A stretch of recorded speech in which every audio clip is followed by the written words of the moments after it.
श्री राग महला पहला। हुण एक सिख ने बेनती की कि परमात्मा की प्राप्ति का मुख साधन किहड़ा है। महाराज ने कहा, उहदी प्राप्ति का मुख साधन है प्यार, प्रेम। जे तैनूं उहदी प्राप्ति की इच्छा तां फिर परमेश्वर नाल प्यार कर। महाराज प्रेम किवें करिए? असीं अनजाण जीव हां, तुसीं हुण आप प्रेम बारे भी दस दिओ। तां सतगुरु महाराज श्री राग च पहले पातशाह फरमाउंदे ने, हरे मन ऐसी हर स्यों प्रीत कर, जैसी जल कमले। महाराज कहण लगे, भाई वाहिगुरु नाल अजिहा प्यार कर जिवें कमल फुੱਲ ਦੀ पानी नाल प्रीत हुंदी। देख कमल दा फुੱਲ जिहड़ा हुंदा ना पानी दे विच, कई वारी ऐसा भी हुंदा पानी च, लहरी नाल पछाड़िया भी विगसै स्नेह। भावें पानी दीयां जिहड़ियां लहरां कई वारी उहनूं लहरां जिहड़ी पछाड़ के सुੱਟ दिंदियां ने कमल दे फुੱਲ नूं, तां भी कमल दा फुੱਲ प्यार करके खुश हुंदा, खिड़दा है। कदे ये तां नहीं कहंदा मैनूं छल आ गई, मैं हुण खिड़ना नहीं, गुस्सा तो नहीं करता। इसे तरह ही महाराज सच्चे पातशाह कहते, जल रूप परमात्मा कर्मा रूप लहरां नाल जीव नूं, ये जीव रूप जिहड़ा कमल फुੱਲ नूं है ना पछाड़िए दुख भी देवे तां भी जीव नूं प्रेम करके खुशी होना चाहिए। चंगा हो गया, ये कहे भी चंगा हो गया, मेरे कर्मां दा फल भुगत गया। परमेश्वर विच ऐसा प्रेम करे, परमेश्वर भी खुश हुंदे ने। मैं इहनूं दुख भी दिता, तोड़ के भी सिटिया, पर ये नहीं तोड़दा है। भगत रविदास जी कहते, माधवे तुमन तोड़ो तो हम नहीं तोड़ है। असल विच पाठ तुमन है, तुमन माधवे परमात्मा तुसीं भावें तोड़ के सुटो, पर असीं नहीं तोड़ांगे। असीं फिर जावांगे कित्थे, होर तां कोई थां ही नहीं है। हाँ महाराज कहते ने, जल मह जी उपाय कै बिन जल मरण तनेह। वाहिगुरू ने जल दे विच देखो कमल दा फुੱਲ जीवन जो सी इहदा कमल दा फुੱਲ पैदा कर दिता ਇਹਦਾ, क्योंकि कमल दे फुੱਲ ਦਾ जीवन ही पानी है। पानी तो बिना तनेह तो भाव कमल फुੱਲ ਦਾ मरना ही हो जाता। ये जिन्ने क जी जंत जल विच पैदा कीते ने उन्हां दा जल तो बिना मरना हुंदा। जिस वेले अगस्त ऋषि ने 2.5 चूड़ियां च समुंदर पी लिया सारा, उस वेले जीव जंतु सारे तड़फण लग पे सी। वो एक होर चीज़ हुंदी है, आपां नूं भी यह हैरानगी होवेगी भी 2.5 चूड़ियां च नहीं पीता जा सकदा। वो ये ताकतां हुंदियां सी पुराणे च। आसमान जिड्डा कद बना के ना फिर उन्हें 2.5 चूड़ियां भरियां, फिर मुक जांदा। फिर इसे तरह जिन्ना गुरमुखां ने नाम जल विच अपना जीवन पैदा किया, उन्हां दा नाम जल तो बिना मरना हुंदा। कमल दा फुੱਲ जां जल दे विच रहण वाले जीव जंतु जिवें जल तो बिना मरना हुंदा, उन्हां दा इसे तरह नाम जपण वालियां दा भी नाम तो बिना मरना हो जाता। मन रे क्यों छूटह बिन प्यार। महाराज कहने, मेरे मना परमात्मा दे प्यार कीते तो बिना तू जमदूतां तो किवें छुटेगा जे उन्हां नाल, क्योंकि परमात्मा नाल प्यार पा ही लेना चंगा है। परमात्मा हर औखी घड़ी तो बचाउंदे ने, दुखां तो बचाउंदे ने, जमदूतां तो बचाउंदे ने। फिर कोई मंगदे नहीं, परमात्मा तो कुछ भी नहीं मंगदे। रिश्तेदार तो कोई मंगदे, दोस्त तो कुछ मंगदे खाण नूं, इस्त्री मंगदी, बच्चे मंगदे ने, पर कदे देखिया कि परमात्मा कहंदा मैनूं इहदे बदले आ दे। वो तो सिर्फ एक गल मंगदे ने, मैनूं प्यार करो बस। गुरमुख अंतर रब रहिया, बख्शे भगत भंडार रहाओ। उन्हां गुरमुखां दे हिरदे अंदर परमात्मा रब रहा, व्यापक हिरदे दे विच केवल परमात्मा वसिया होया। जिन्हां नूं गुरु महाराज सच्चे पातशाह भगती दा भंडारा बख्श दिंदे ने, वो अगे वंडी जांदे ने। फिर वो परमात्मा गुरमुखां दे अंदर रब रहा अते गुरमुखां नूं भगती दा भंडारा बख्श दिंदा है। गुरु साहब जी दे अंदर भगती दा भंडारा वो गुरसिखां नूं बख्श दिंदे ने। गुरसिखां नूं जदों सतगुरु भंडारा दिंदे ने तां गुरसिख अगे वंडी जांदे ने। गुरसिख आप जपदे दूदिआं नूं जपाउंदे ने, हरे मन ऐसी हर स्यों प्रीत कर, जैसी मछली नीर। जिवें मच्छी की प्रीति पानी नाल हुंदी, कहने ऐसी प्यार प्रीति कर। ज्यों अधकौ त्यों सुख घणो, मन तन शांत शरीर। कहने ज्यों ज्यों पानी बहुता हुंदा जांदा, त्यों त्यों मच्छी के शरीर नूं बहुता सुख मिलता, शांति मिलती। महाराज कहने इसे प्रकार ज्यों ज्यों गुरमुख ज्यादा नाम जपते ने, उन्हां नूं शांति मिलती है। बिन जल घड़ी न जीवई, प्रभ जाणै अब पीर। ਪਾਣੀ ਤੋਂ ਬਿਨਾਂ ਇੱਕ ਘੜੀ ਭਰ ਵੀ ਮੱਛੀ ਜਿਉਂਦੀ ਨਹੀਂ। ਜਲ ਤੋਂ ਵਿਛੜ ਕੇ ਜੋ ਦੁੱਖ ਮੱਛੀ ਨੂੰ ਹੁੰਦਾ, ਉਹਦੇ ਹਿਰਦੇ ਦੀ ਪੀੜਾ ਨੂੰ ਸਿਰਫ ਪਰਮਾਤਮਾ ਹੀ ਜਾਣਦਾ ਕਿ ਉਹਨੂੰ ਕਿੰਨਾ ਦੁੱਖ ਹੁੰਦਾ।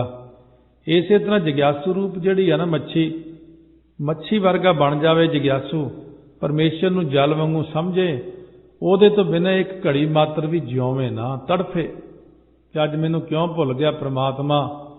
ਜਿਤ ਦਿਨ ਵਿਸਰੈ ਪਾਰ ਬ੍ਰਹਮ ਭਾਈ, ਤਿਤ ਦਿਨ ਮਰੀਆ ਝੂਰ। ਰੇ ਮਨ ਐਸੇ ਹਰਸਿਓ ਪ੍ਰੀਤ ਕਰ, ਜੈਸੀ ਚਾਤਕ ਮੇਹ। ਕਹਿੰਦੇ ਮਨਾ ਮੇਰਿਆ ਤੂੰ ਵੀ ਇਉਂ ਪ੍ਰੀਤੀ ਕਰ ਜਿਵੇਂ ਬਬੀਹੇ ਦੀ ਜਿਹੜੀ ਬਹੁਤ ਜ਼ਿਆਦਾ ਪ੍ਰੀਤੀ ਹੁੰਦੀ ਹੈ ਨਾ, ਮੇਘ ਦੇ ਨਾਲ, ਬੱਦਲਾਂ ਨਾਲ, ਸਵੰਤੀ ਬੂੰਦ ਨਾਲ ਪ੍ਰੀਤੀ ਹੁੰਦੀ ਹੈ ਕਿ ਕਦੋਂ ਬੂੰਦ ਵਰਖੇਗੀ, ਕਦੋਂ ਮੈਨੂੰ ਮਿਲੇਗੀ। ਸਰ ਪਰ ਥਲ ਹਰੀਆਵਲੇ, ਇੱਕ ਬੂੰਦ ਨਾ ਪਵਈ ਕੇਹ। ਜਿਸ ਵੇਲੇ ਬੱਦਲ ਵਰਸਦਾ ਨਾ, ਉਸ ਵੇਲੇ ਸਰੋਵਰ ਪਾਣੀ ਨਾਲ ਭਰ ਜਾਂਦੇ ਨੇ, ਹੋਰ ਥਾਂ ਵੀ ਪਾਣੀ ਨਾਲ ਭਰ ਜਾਂਦੇ ਨੇ, ਹਰਿਆਵਲਤਾ ਦੇ ਸਹਿਤ ਹੋ ਜਾਂਦੇ ਨੇ। ਪਰ ਪਪੀਹੇ ਦੇ ਮੂੰਹ ਵਿੱਚ ਜੇ ਇੱਕ ਸਵੰਤੀ ਬੂੰਦ ਨਾ ਪਵੇ ਤਾਂ ਉਹਦੇ ਭਾਣੇ ਇੰਨਾ ਮੀਂਹ ਪਿਆ ਹੀ ਨਹੀਂ, ਉਹ ਕਿਸ ਕੰਮ ਦਾ ਨਹੀਂ ਉਹ ਮੀਂਹ। ਕਿਉਂਕਿ ਪਪੀਹੇ ਦੇ ਸਿਰ ਦੇ ਵਿੱਚ ਛੇਕ ਹੈ, ਮੂੰਹ ਨਾਲ ਜਿਹੜਾ ਉਹ ਪਾਣੀ ਪੀਂਦਾ, ਉਹ ਗਲੇ ਵਿੱਚੋਂ ਦੀ ਥੱਲੇ ਛੇਕ ਇੱਕ ਹੋਰ ਉੱਥੋਂ ਨਿਕਲ ਜਾਂਦਾ, ਉਹ ਪਾਣੀ, ਉਹਦੀ ਪਿਆਸ ਨਹੀਂ ਬੁਝਦੀ। ਬਬੀਹੇ ਦੀ ਪਿਆਸ ਉਦੋਂ ਬੁਝਦੀ ਆ ਜਦੋਂ ਸਵੰਤੀ ਨਕਸ਼ਤਰ ਹੋਵੇ ਤੇ ਬਰਸਾਤ ਹੁੰਦੀ ਹੋਵੇ, ਉਹਦੇ ਉਸ ਉੱਪਰਲੇ ਸਿਰ ਵਾਲੇ ਸੁਰਾਖ ਦੇ ਉੱਤੇ ਇੱਕ ਬੂੰਦ ਡਿੱਗ ਪਏ, ਬਸ 6 ਮਹੀਨੇ ਪਿਆਸ ਨਹੀਂ ਲੱਗਦੀ ਮੁੜ ਕੇ ਉਹਨੂੰ। ਤਾਂ ਮਹਾਰਾਜ ਕਹਿੰਦੇ ਨੇ ਭਾਵੇਂ ਜਿੰਨਾ ਮਰਜ਼ੀ ਮੀਂਹ ਪੈ ਜੇ, ਸਮੁੰਦਰ ਹੋਵੇ ਸਾਹਮਣੇ, ਨਦੀਆਂ ਹੋਣ, ਪਪੀਹੇ ਨੂੰ ਕੀ, ਉਹਨੂੰ ਤਾਂ ਉਹ ਬੂੰਦ ਚਾਹੀਦੀ ਹੈ। ਇਸੇ ਤਰ੍ਹਾਂ ਜਗਿਆਸੂ ਨੂੰ ਤਾਂ ਉਹ ਨਾਮ ਦੀ ਬੂੰਦ ਚਾਹੀਦੀ ਹੈ, ਬਾਕੀ ਦੇ ਪਦਾਰਥਾਂ ਦਾ ਪਾਣੀ ਤਾਂ ਉਹਦੀ ਪਿਆਸ ਹੀ ਨਹੀਂ ਬੁਝਾ ਸਕਦਾ। ਕਰਮ ਮਿਲੈ ਸੋ ਪਾਈਐ, ਕਿਰਤ ਪਿਆ ਸਿਰ ਦੇਹ। ਜੇ ਕੋਈ ਪੂਰਬਲਾ ਚੰਗਾ ਕਰਮ ਆ ਕੇ ਮਿਲ ਜੇ, ਜਾਂ ਵਾਹਿਗੁਰੂ ਦੀ ਹੋਈ ਕੋਈ ਕਿਰਪਾ ਹੋ ਜੇ, ਸਵੰਤੀ ਨਛੱਤਰ 'ਚੋਂ ਸਵੰਤੀ ਬੂੰਦ ਨੂੰ ਪਾਉਂਦਾ, ਨਹੀਂ ਤਾਂ ਉਹਦਾ ਕਿਰਤੀ ਅਜਿਹਾ ਪਿਆ ਹੋਇਆ ਕਿ ਉਹ ਆਪਣਾ ਸਿਰ ਦੇ ਦਿੰਦਾ। ਕਹਿਣ ਤੋਂ ਭਾਵ ਕਿ ਉਹ ਪ੍ਰਿਓ ਸਵੇਰੇ 2 ਵਜੇ ਸ਼ੁਰੂ ਕਰ ਦਿੰਦਾ ਕਰਨਾ, ਤੇ ਉਹ ਕਰਦਾ ਕਰਦਾ ਮਰ ਜਾਂਦਾ। ਇਸੇ ਤਰ੍ਹਾਂ ਮਹਾਰਾਜ ਕਹਿੰਦੇ ਜਗਿਆਸੂ ਰੂਪ ਚਾਤਰਕ ਦੀ ਗੁਰੂ ਰੂਪ ਬੱਦਲ ਨਾਲ ਪ੍ਰੀਤੀ ਹੈ, ਅਭੇਦ ਬੋਧ ਰੂਪੀ ਸ਼ਵਾਂਤੀ ਬੂੰਦ ਨਾਲ ਪ੍ਰੀਤੀ ਹੈ ਜਗਿਆਸੂ ਦੀ। ਜਿਸ ਵੇਲੇ ਗੁਰੂ ਰੂਪ ਬੱਦਲ ਉਪਦੇਸ਼ ਜਲ ਦੀ ਵਰਖਾ ਕਰਦੇ, ਸਰ ਭਰ ਮੱਧਮ ਜਗਿਆਸੂਆਂ ਦੇ ਅੰਤःਕਰਨ ਰੂਪ ਸਰੋਵਰ ਸ਼ੁਭ ਗੁਣਾ ਰੂਪ ਜਲ ਨਾਲ ਭਰ ਜਾਂਦੇ ਨੇ। ਥਲ ਹਰੀਆਵਲੇ, ਕਨਿਸ਼ਟ ਜਗਿਆਸੂਆਂ ਦੇ ਥਲਵਤ ਖੁਸ਼ਕ ਅੰਤਰ ਵੀ ਅੰਤःਕਰਨ ਦੇ ਵਿੱਚ ਸ਼ੁਭ ਗੁਣਾ ਨਾਲ ਹਰੇ ਭਰੇ ਹੋ ਜਾਂਦੇ ਉਹ ਵੀ।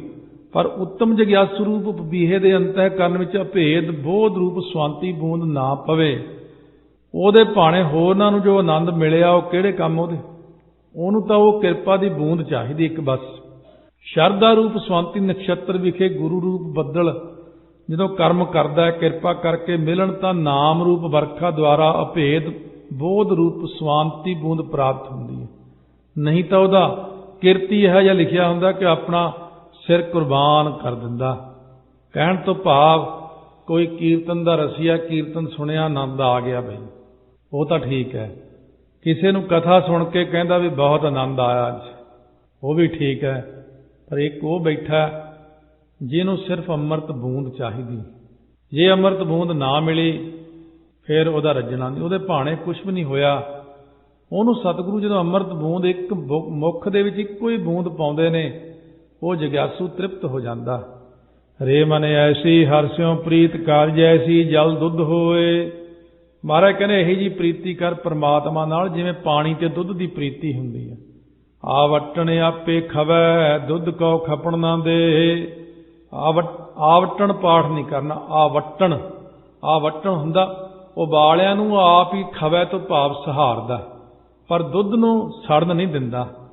ਇਹਨਾਂ ਦੀ ਆਪਸ ਵਿੱਚ 2 ਅੰਗੀ ਪ੍ਰੀਤੀ ਹੈ। ਪਹਿਲਾਂ 1 ਅੰਗੀ ਦਾ ਦ੍ਰਿਸ਼ਟਾਂਤ ਦਿੰਦੇ ਰਹੇ, ਮੱਛੀ ਤੜਫਦੀ ਪਾਣੀ ਤੋਂ ਬਿਨਾਂ, ਪਰ ਪਾਣੀ ਨਹੀਂ ਤੜਫਦਾ, ਜਿੰਨੀਆਂ ਮਰਜ਼ੀ ਮੱਛੀਆਂ ਮਰ ਜਾਣ, ਉਹ 1 ਅੰਗੀ ਪ੍ਰੀਤੀ ਹੈ। ਦੁੱਧ ਦੀ ਤੇ ਪਾਣੀ ਦੀ ਪ੍ਰੀਤੀ 2 ਅੰਗੀ, ਦੋਨੋਂ ਪਾਸਿਓਂ ਹੀ ਪਿਆਰ ਕਰਦੇ ਇੱਕ ਦੂਜੇ ਨੂੰ। ਜਦ ਪਾਣੀ ਉਬਾਲਿਆਂ ਨੂੰ ਸਹਾਰ ਕੇ ਸੁੱਕ ਜਾਂਦਾ ਤਾਂ ਦੁੱਧ ਵਿਚਾਰਾ ਫਿਰ ਇਹ ਵਿਚਾਰਦਾ ਕਿ ਇਹ ਮੇਰੇ ਪਿੱਛੇ ਇਹਨੇ ਆਪਣਾ ਭਾਵ ਕਰ ਦਿੱਤਾ, ਖਾਤਮਾ ਕਰਤਾ, ਹੁਣ ਇਹਦੇ ਦੁਸ਼ਮਣ ਦਾ ਮੈਨੂੰ ਵੀ ਖਾਤਮਾ ਕਰਨਾ ਚਾਹੀਦਾ। ਇਹ ਗੱਲ ਵਿਚਾਰਦਾ ਹੋਇਆ ਦੁੱਧ ਉਬਲ ਕੇ ਜਲ ਦਾ ਦੁਸ਼ਮਣ ਜੋ ਅੱਗ ਹੈ ਉਹਨੂੰ ਬੁਝਾ ਦਿੰਦਾ। ਦੁੱਧ ਉਬਲ ਕੇ ਉਬਾਲਾ ਮਾਰ ਜਾਂਦਾ, ਥੱਲੇ ਅੱਗ ਬੁਝ ਜਾਂਦੀ ਹੈ ਜਾਂ ਸ਼ਾਂਤ ਹੋ ਜਾਂਦੀ ਹੈ। ਇਸੇ ਤਰ੍ਹਾਂ ਜਲਦੀ ਨਹੀਂ ਸ਼ਾਂਤ ਆਤਮਾ ਜੋ ਗੁਰਮੁਖ ਮਹਾਤਮਾ ਨੇ, ਉਹਨਾਂ ਦੀ ਦੁੱਧ ਰੂਪ ਵਾਹਿਗੁਰੂ ਨਾਲ ਪ੍ਰੀਤੀ ਹੈ। ਵਾਹਿਗੁਰੂ ਪਿੱਛੇ ਆਪ ਦੁੱਖ ਸਹਾਰਦੇ ਰਹਿੰਦੇ ਨੇ। ਦੁੱਧ ਕੋ ਖਪਣ ਨਾ ਦੇ, ਈਸ਼ਵਰ ਦੀ ਨਿੰਦਿਆ ਨਹੀਂ ਸੁਣ ਸਕਦੇ ਕਿਸੇ ਕੋਲੋਂ। ਜਿਵੇਂ ਗੁਰਮੁਖ ਭਗਤਾਂ ਦੀ ਵਾਹਿਗੁਰੂ ਨਾਲ ਪ੍ਰੀਤੀ ਹੈ, ਉਵੇਂ ਈਸ਼ਵਰ ਦੀ ਵੀ ਭਗਤਾਂ ਨਾਲ ਪ੍ਰੀਤੀ ਹੈ। ਹੁਣ ਦੋਨੋਂ ਪੱਖੀ ਪ੍ਰੀਤੀ ਇਹ ਆ ਗਈ। ਗੁਰਾਂ ਦੀ ਪ੍ਰੀਤੀ ਸਿੱਖ ਨਾਲ, ਸਿੱਖ ਦੀ ਪ੍ਰੀਤੀ ਗੁਰਾਂ ਨਾਲ ਹੈ। ਜੇ ਕੋਈ ਗੁਰਮੁਖ ਭਗਤਾਂ ਨੂੰ ਦੁੱਖ ਦਿੰਦਾ ਤਾਂ ਈਸ਼ਵਰ ਆਪ ਉਦਮ ਕਰਕੇ ਅਵਤਾਰ ਧਾਰ ਕੇ ਦੁਸ਼ਟ ਦੋਖੀਆਂ ਦਾ ਖਾਤਮਾ ਕਰ ਦਿੰਦਾ। ਆਪੇ ਮੇਲ ਵਿਛੁੰਨਿਆ ਸੱਚ ਵਡਿਆਈ ਦੇ, ਜਿਨ੍ਹਾਂ ਨੂੰ ਸੱਚ ਬੋਲਣ ਦੀ, ਸੱਚ ਨਾਮ ਜਪਣ ਦੀ ਵਡਿਆਈ ਦਿੰਦਾ, ਉਹ ਵਿਛੜਿਆ ਹੋਇਆ ਨੂੰ ਆਪਣੇ ਨਾਲ ਮਿਲਾ ਲੈਂਦਾ। ਰੇ ਮਨ ਐਸੀ ਹਰਸਿਓ ਪ੍ਰੀਤ ਕਰ ਜੈਸੀ ਚੱਕਵੀ ਸੂਰ। ਹੁਣ ਹੋਰ ਪ੍ਰਮਾਣ ਦਿੰਦੇ ਨੇ, ਕਹਿੰਦੇ ਮੇਰੇ ਮਨਾ ਇਹ ਜੀ ਪ੍ਰੀਤੀ ਕਰ ਜਿਵੇਂ ਚੱਕਵੀ ਜਿਹੜੀ ਉਹਦੀ ਪ੍ਰੀਤੀ ਸੂਰਜ ਨਾਲ ਹੁੰਦੀ ਹੈ। ਖਿਨ ਪਲ ਨੀਂਦ ਨਾ ਸੋਵੇ ਜਾਣੈ ਦੂਰ ਹਜੂਰ। ਉਹ ਪਲ ਦਾ ਖਿਨ ਭਰ ਸਮਾਂ ਵੀ ਰਾਤ ਨੂੰ ਨੀਂਦ 'ਚ ਸੌਂਦੀ ਨਹੀਂ। ਸੂਰਜ ਭਾਵੇਂ ਦੂਰ ਹੈ ਪਰ ਉਹਨੂੰ ਨੇੜੇ ਹੀ ਸਮਝਦੀ ਹੈ। ਹੁਣੇ ਚੜ੍ਹਿਆ, ਬਸ ਹੁਣੇ ਚੜ੍ਹਿਆ। ਕਿਉਂਕਿ ਚੱਕਵਾ ਭਾਵੇਂ ਪਾਸ ਹੈ, ਇੱਕੋ ਪਿੰਜਰੇ ਵਿੱਚ ਪਏ ਨੇ, ਪਰ ਉਹਨੂੰ ਦੂਰ ਜਾਣਦੀ ਹੈ। ਕਿਉਂਕਿ ਇਹ ਸਰਾਪ ਹੋ ਗਿਆ ਸੀ ਚੱਕਵਾ ਚੱਕਵੀ ਨੂੰ ਰਾਮਚੰਦਰ ਜੀ ਦੇ ਸਮੇਂ ਤੇ। ਇਸੇ ਤਰ੍ਹਾਂ ਜਗਿਆਸੂ ਰੂਪ ਚੱਕਵੀ ਦੀ ਗੁਰੂ ਸਾਹਿਬ ਜੀ ਰੂਪ ਸੂਰਜ ਨਾਲ ਪ੍ਰੀਤੀ ਹੈ। ਬ੍ਰਹਮ ਰੂਪ ਚੱਕਵੇ ਨਾਲ ਮਿਲਾਪ ਲਈ ਪਲ ਦਾ ਖਿਨ ਭਰ ਸਮਾਂ ਵੀ ਸ਼ਾਂਤੀ ਰੂਪ ਨੀਂਦ 'ਚ ਸੌਂਦੀ ਨਹੀਂ। ਗੁਰੂ ਸਾਹਿਬ ਜੀ ਭਾਵੇਂ ਦੂਰ ਨੇ ਪਰ ਉਹਨਾਂ ਨੂੰ ਆਪਣੇ ਨੇੜੇ ਸਮਝਦੀ ਹੈ ਕਿ ਗੁਰੂ ਮੇਰੇ ਅੰਗ ਸੰਗ ਹੈ। ਭਾਵੇਂ ਮੀਰੀ ਪੀਰੀ ਦੇ ਮਾਲਕ ਛੇਵੇਂ ਪਾਤਸ਼ਾਹ ਗੁਰੂ ਹਰਗੋਬਿੰਦ ਸਾਹਿਬ ਮਹਾਰਾਜ ਡਰੌਲੀ ਵਿੱਚ ਸੀ, ਭਾਈ ਰੂਪੇ ਕੇ ਜੰਗਲਾਂ ਵਿੱਚ ਕੋਲੇ ਬਣਾਉਂਦੇ ਹੋਏ ਗੁਰੂ ਸਾਹਿਬ ਨੂੰ ਯਾਦ ਕਰਦੇ ਰਹੇ। ਇਹ ਪਾਣੀ ਤਾਂ ਮਹਾਰਾਜ ਦੇ ਪੀਣ ਵਾਲਾ ਹੈ, ਪਿਤਾ ਜੀ ਇਹ ਪਾਣੀ ਤਾਂ ਆਪਾਂ ਨਾ ਪੀਏ। ਮਹਾਰਾਜ ਨੂੰ ਯਾਦ ਕਰਨ ਲੱਗ ਗਏ ਸ਼ਰਧਾ ਨਾਲ। 30 ਕੋਹ ਤੋਂ ਸਤਿਗੁਰੂ ਇੱਕਦਮ ਘੋੜੇ ਤੇ ਸਵਾਰ ਹੋ ਕੇ ਉੱਥੇ ਪਹੁੰਚ ਕੇ ਜਾ ਕੇ ਜਲ ਮੰਗ ਲਿਆ ਉਹਨਾਂ ਤੋਂ। ਬ੍ਰਹਮ ਰੂਪ ਚੱਕਵਾ ਹੈ ਤਾਂ ਪਾਸ ਅਰਥਾਤ ਅੰਤःਕਰਨ ਵਿੱਚ ਹੀ ਹੈ, ਕੋਲ ਹੀ ਹੈ, ਸਾਡੇ ਆਪਣੇ ਤੋਂ ਦੂਰ ਨਹੀਂ ਬ੍ਰਹਮ ਰੂਪ। ਪਰ ਜਗਿਆਸੂ ਰੂਪ ਚੱਕਵੀ ਗੁਰੂ ਰੂਪ ਸੂਰਜ ਦੇ ਚੜ੍ਹੇ ਤੋਂ ਬਿਨਾਂ ਉਹਨੂੰ ਦੂਰ ਜਾਣਦੀ ਹੈ ਤਾਂ ਬ੍ਰਹਮ ਕੋਲ ਹੀ। ਪਰ ਜਗਿਆਸੂ ਰੂਪ ਚੱਕਵੀ ਕਹਿੰਦੀ ਜਦ ਤੱਕ ਸਤਿਗੁਰੂ ਰੂਪ ਸੂਰਜ ਨਹੀਂ ਚੜ੍ਹਦਾ ਉਦੋਂ ਤੱਕ ਮੈਨੂੰ ਬ੍ਰਹਮ ਦਾ ਮਿਲਾਪ ਨਹੀਂ ਹੋ ਸਕਦਾ। ਮਨਮੁਖ ਸੋਝੀ ਨਾ ਪਵੈ ਗੁਰਮੁਖ ਸਦਾ ਹਜੂਰ। ਇਸੇ ਤਰ੍ਹਾਂ ਮਨਮੁਖਾਂ ਨੂੰ ਵਾਹਿਗੁਰੂ ਦੀ ਗਿਆਤ ਨਹੀਂ ਪੈਦਾ ਹੋ ਸਕਦੀ, ਉਹਨਾਂ ਨੂੰ ਸੋਝੀ ਨਹੀਂ ਪੈਂਦੀ। ਗੁਰਮੁਖ ਉਹਨੂੰ ਸਦਾ ਹੀ ਹਾਜ਼ਰਾ ਹਜੂਰ ਸਮਝਦੇ ਨੇ।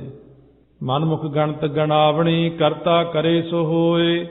ਮਨਮੁਖ ਇਸਤਰੀ ਕਰਮ ਧਰਮ ਕਰਕੇ ਗਿਣਤੀਆਂ ਗਿਣਨ ਵਿੱਚ ਹੀ ਲੱਗੀ ਰਹਿੰਦੀ, ਆਉਂਦੀ ਜਾਂਦੀ ਰਹਿੰਦੀ ਹੈ, ਪਰ ਇਹ ਨਹੀਂ ਸਮਝਦੀ ਕਿ ਹੁੰਦਾ ਉਹੀ ਹੈ ਜੋ ਪ੍ਰਮਾਤਮਾ ਕਰਦਾ। ਤਾਂ ਕੀ ਕੀਮਤ ਨਾ ਪਵੈ ਜੇ ਲੋਚੈ ਸਭ ਕੋਏ। ਉਸ ਵਾਹਿਗੁਰੂ ਦੀ ਕੀਮਤ ਨਹੀਂ ਪੈਂਦੀ ਜੇ ਸਾਰੇ ਹੀ ਕੋਈ ਚਾਹੁੰਦੇ ਫਿਰਨ ਵੀ ਮੈਂ ਕੀਮਤ ਪਾ ਲਈ ਰਲ ਕੇ। ਜੇ ਸਭ ਮਿਲ ਕੇ ਆਖਣ ਪਾਹੇ ਵੱਡਾ ਨਾ ਹੋਵੇ ਘਾਟ ਨਾ ਜਾਏ। ਗੁਰਮਤਿ ਹੋਏ ਤਾਂ ਪਾਈਐ ਸੱਚ ਮਿਲੈ ਸੁਖ ਹੋਏ। ਮਹਾਰਾਜ ਕਹਿੰਦੇ ਗੁਰ ਸਿੱਖਿਆ ਪ੍ਰਾਪਤ ਹੋਵੇ ਤਾਂ ਪਰਮੇਸ਼ਰ ਪਾਈਦਾ, ਸੱਚ ਦੇ ਮਿਲਣ ਕਰਕੇ ਹੀ ਤਾਂ ਸੁਖ ਪ੍ਰਾਪਤ ਹੁੰਦਾ।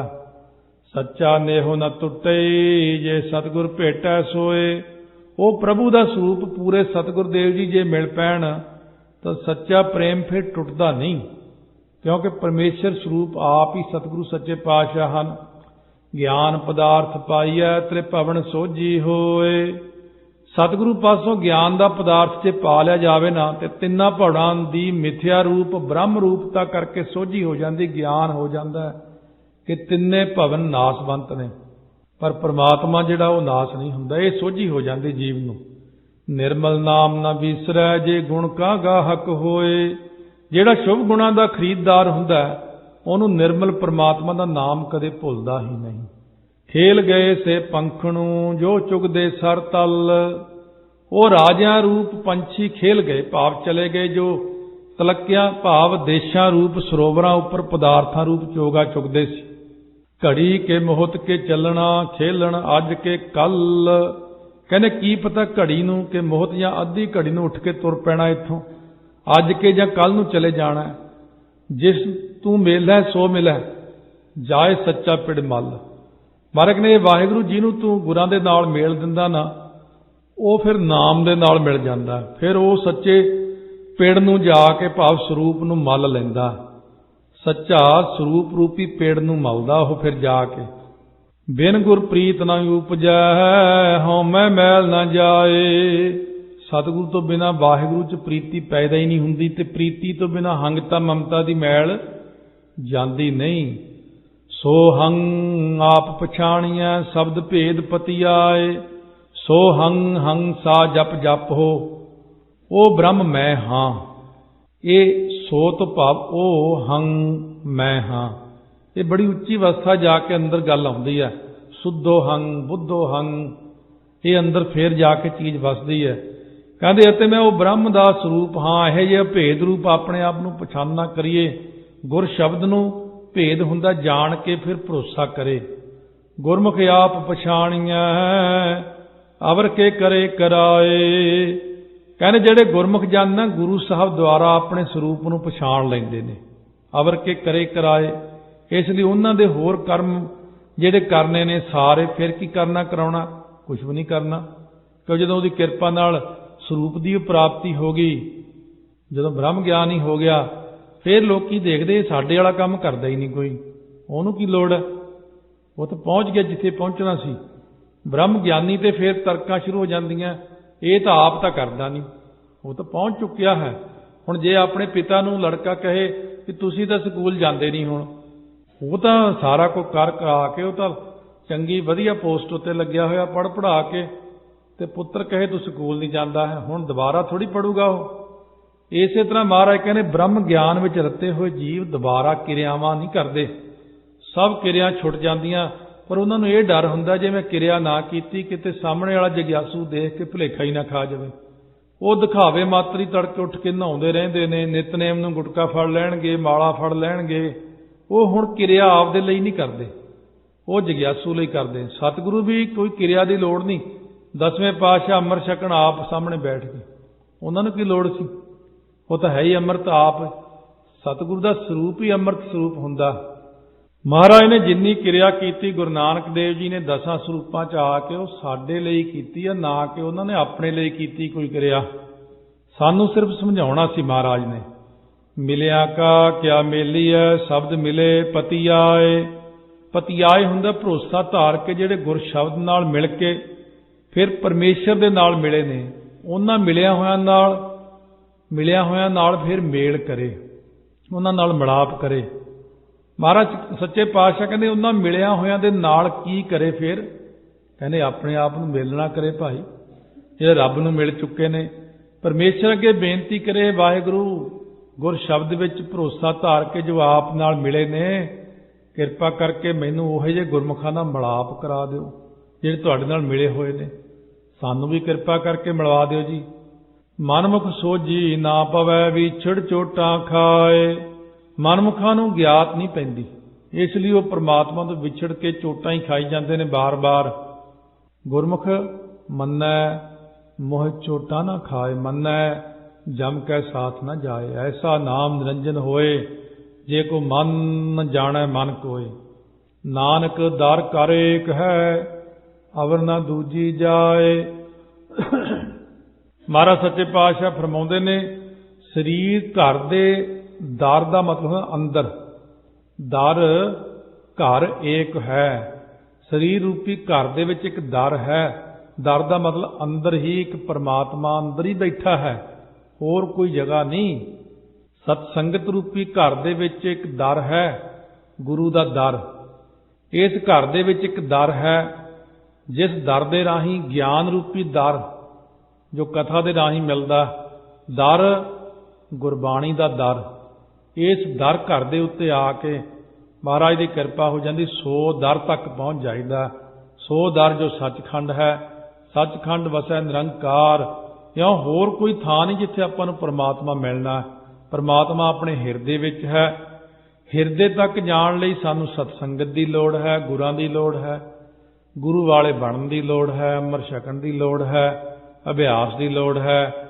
ਜਦੋਂ ਅੰਦਰਲੇ ਪਰਮਾਤਮਾ ਨੂੰ ਆਪਾਂ ਆਤਮਿਕ ਜੋਤ ਨੂੰ ਦੇਖ ਲਿਆ, ਆਤਮਿਕ ਜੋਤ ਜਦੋਂ ਪਰਮਾਤਮਾ ਵਿੱਚ ਮਿਲੀ, ਸਰੀਰ ਦੇ ਵਿੱਚ ਰਹਿੰਦਿਆਂ ਹੋਇਆਂ ਹੀ ਆਪਾਂ ਜੀਵਨ ਮੁਕਤ ਹੋ ਕੇ ਪਰਮਾਤਮਾ ਵਿੱਚ ਲੀਨ ਹੋ ਗਏ, ਤਾਂ ਉਹ ਦੇਹੀ ਵਾਲਾ ਪਰਮਾਤਮਾ ਹੀ ਬਣ ਜਾਂਦਾ, ਬ੍ਰਹਮ ਗਿਆਨੀ ਬਣ ਜਾਂਦਾ। ਉਹ ਬ੍ਰਹਮ ਗਿਆਨੀ ਸਾਰੇ ਸੰਸਾਰ ਨੂੰ ਸਹੀ ਮਾਰਗ 'ਤੇ ਚਲਾ ਕੇ ਉਹਨਾਂ ਦੇ ਜੀਵਨ ਨੂੰ ਸਫਲਾ ਕਰ ਦਿੰਦਾ। ਕਿਉਂ ਗੁਰਾਂ ਨੇ ਪਾਵਨ 3 ਸ਼ਬਦਾਂ ਦੇ ਰਾਹੀਂ, ਅਸ਼ਟਪਦੀਆਂ ਦੇ ਰਾਹੀਂ ਆਪਾਂ ਨੂੰ ਬਖਸ਼ਿਸ਼ ਕੀਤੀ, ਪਾਵਨ ਉਪਦੇਸ਼ ਦੀ ਸਤਿਗੁਰੂ ਮਹਾਰਾਜ ਨੇ ਕਿਰਪਾ ਕੀਤੀ ਹੈ। ਪਿਆਰ ਸਤਿਕਾਰ ਨਾਲ ਸਰਵਣ ਕੀਤਾ ਹੈ ਆਪਾਂ ਨੇ। ਸੋ ਸ਼ਾਮ ਦੇ ਵਕਤ 7 ਅਸ਼ਟਪਦੀਆਂ ਬਾਕੀ ਨੇ ਸ੍ਰੀ ਸੁਖਮਨੀ ਸਾਹਿਬ ਦੀਆਂ, ਸਿਮਰਨ ਕਰਾਂਗੇ। ਗੁਰਾਂ ਦੀ ਬਾਣੀ ਦੀ ਸੇਧ ਲੈ ਕੇ ਸਤਿਗੁਰੂ ਕਹਿਣਗੇ ਪ੍ਰਭ ਕੈ ਸਿਮਰਨ, ਪ੍ਰਭ ਕੈ ਸਿਮਰਨ ਗਰਭ ਨਾ ਬਸੈ। ਆਪਾਂ ਕਹਾਂਗੇ ਹਾਂ ਜੀ ਵਾਹਿਗੁਰੂ ਵਾਹਿਗੁਰੂ ਜੀ। ਇਹ ਬਿਲਕੁਲ ਸਹੀ ਹੈ ਜੀ ਮਹਾਰਾਜ, ਅਸੀਂ ਤੁਹਾਡੇ ਬਚਨ ਨੂੰ ਹੁਣੇ ਮੰਨ ਲੈਂਦੇ ਹਾਂ।